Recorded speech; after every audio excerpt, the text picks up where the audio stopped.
در دوره سفر کاری رئیس ولایت ختلان روز 28 ایول به ناحیه واسه عاید آمادگی به جشن 35 سالگی استقلالیت دولتی جمهوری تاجیکستان در دهه کفترخانه دهات به نام خدایا رجبوف با اشتراک رئیس ولایت نزد مؤسسه تحصیلات میانه عمومی رقم 16 بنای نوی تعلیمی مورد استفاده قرار داده شد.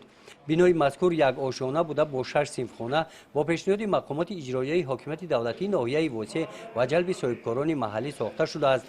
در این مؤسسه تعلیمی 560 نفر کودکان به تحصیل فرا گرفته شده، 40 نفر آموزگاران به کار فرا گرفته شدند.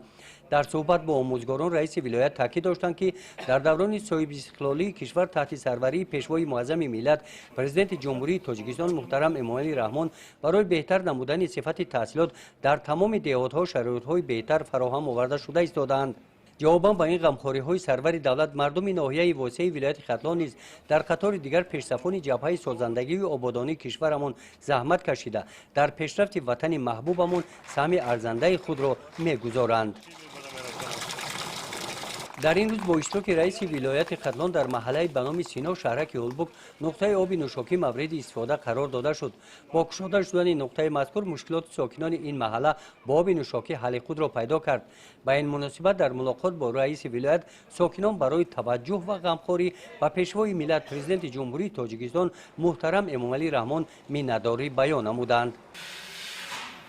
رئیس ولایت ختلان همچنین در این سفر از رفت کارهای ساختمانی در انشاءات‌های جشنی دیدن نمودند. در مرکز ناحیه واسع با رفت کارهای ساختمانی در بنای مرکز جوانان شناس شدند.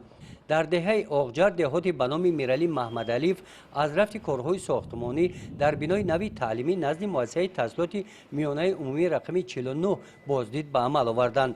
بنای نوی تعلیمی دوآشیانه بوده دارای 10 صنفخانه میباشد. برای 240 جای نشست در یک بس پیش بینی گردیده است. در ساختمان بنا 25 نفر ساکنان محلی به کار جلب کرده شدند. ساختمان مذکور ماه مارس سال 2022 آغاز گردیده طبق نقشه ماه سپتامبر مورد استفاده قرار داده می شود. در دهات به نام میرعلی محمد علیف رئیس ولایت ختلان از باغ فرهنگی فراغتی دیدن کردند. باغ مذکور در دوره کارهای آبادانی بخشیده به 30 سالگی استقلالیت دولتی جمهوری تاجیکستان بنیاد گردیده است. در دهه آغجر رئیس ولایت از جریان کارهای ساختمانی کارخانه‌های استحصالی شناس گردیدند. در این موضع ساختمان 3 کارخانه صنعتی، کارگاه میوه خشککنی، کارخانه استحصال مکران و سرخانه در نظر داشته شده است. در ادامه سفر کاری رئیس ولایت ختلان از جریان کارهای ساختمانی در راه نقلیاتی واسع تیمورملک شناس شدند.